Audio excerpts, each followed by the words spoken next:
un instante. Eso es todo lo que tiene un pintor para contarte una historia. Es un momento puntual que queda congelado para siempre, pero que sin embargo puede intrigarte, interesarte, capturar tu mirada por un tiempo en el que sentís que todo eso necesita de tus ojos. En el Bellas Artes hay un cuadro que a mí me atrapa una y otra vez sin importar cuántas veces lo haya visto. El pintor nos pone frente a una situación dura.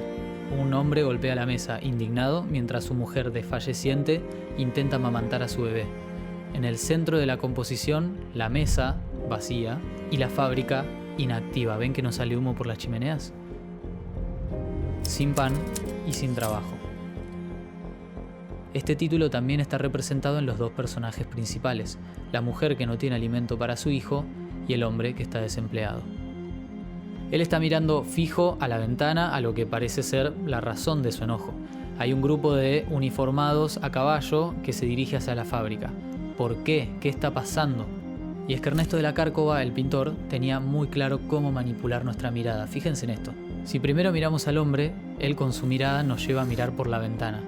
Ahí nosotros lo primero que vemos es la fábrica y enseguida abajo un tumulto borroso que se va definiendo a medida que se acerca hacia la casa, trazando esta línea.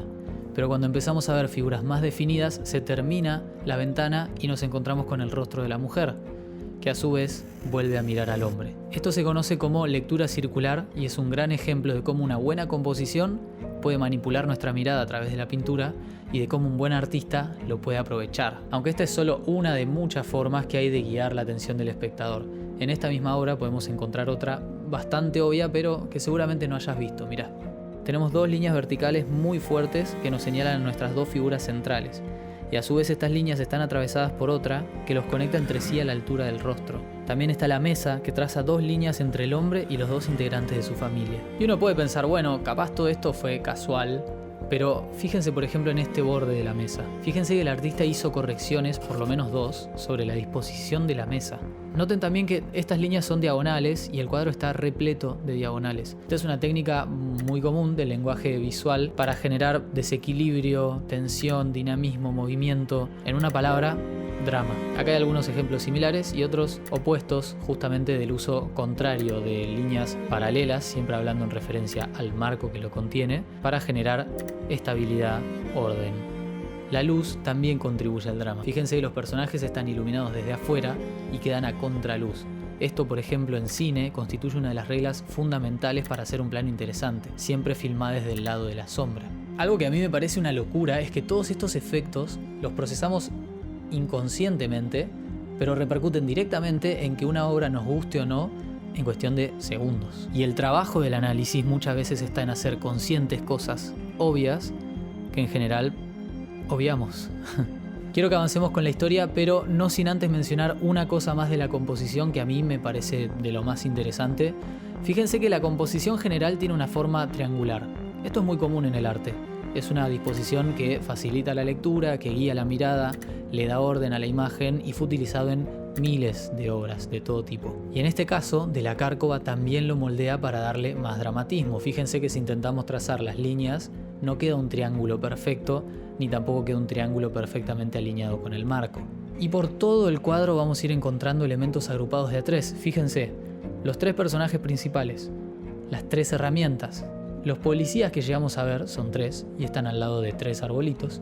Incluso hay tres chimeneas y dentro de la fábrica vemos que las aberturas están agrupadas de a tres y bajo una entrada que también es triangular. Y acá viene lo más interesante, y es que el triángulo, específicamente este triángulo, la pirámide, es un símbolo milenario de jerarquía, de poder. En un cuadro que busca visibilizar y dignificar la lucha de la clase trabajadora, el artista emplea esta composición poniendo a los trabajadores en lo más alto de la pirámide, como diciendo, ustedes tienen el poder, aún mostrando la lucha por ocupar ese lugar, mostrándonos la otra cara, el costo que tiene, pero es una manera muy eficiente y muy poética de, digamos, empoderar a la clase obrera.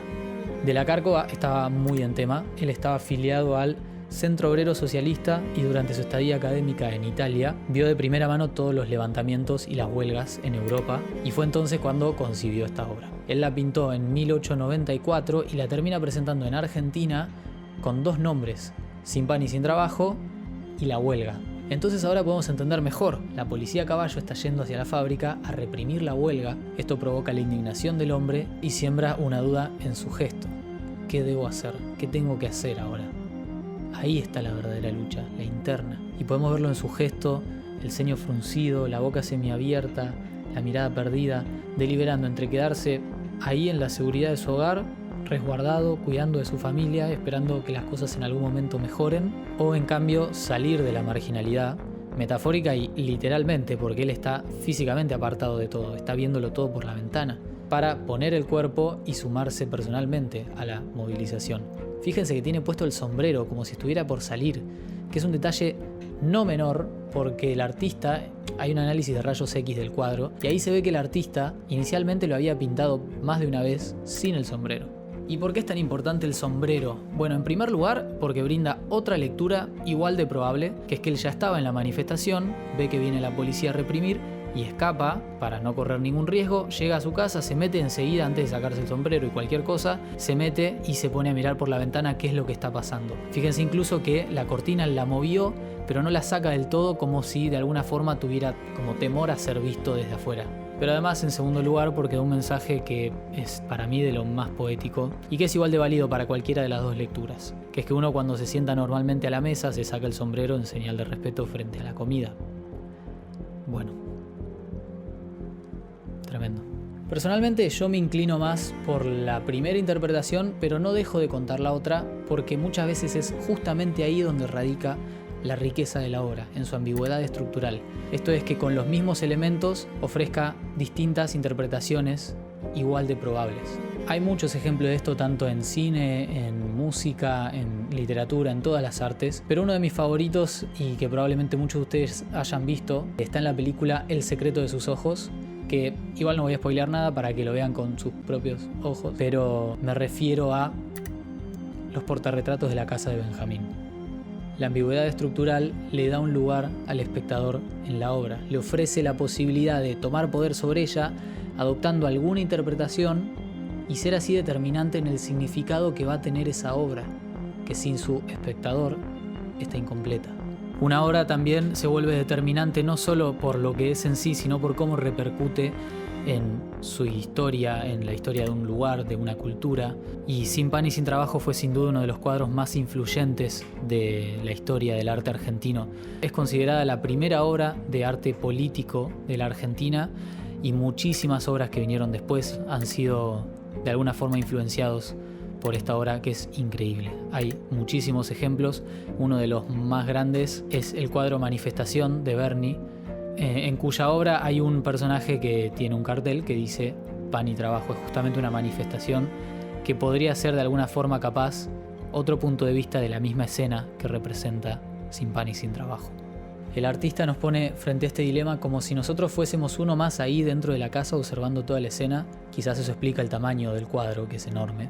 Y consigue que al menos por un rato nos pongamos en el lugar del otro y vivamos como propios problemas que con suerte no nos toquen a nosotros, pero sobre los cuales podamos tener más empatía.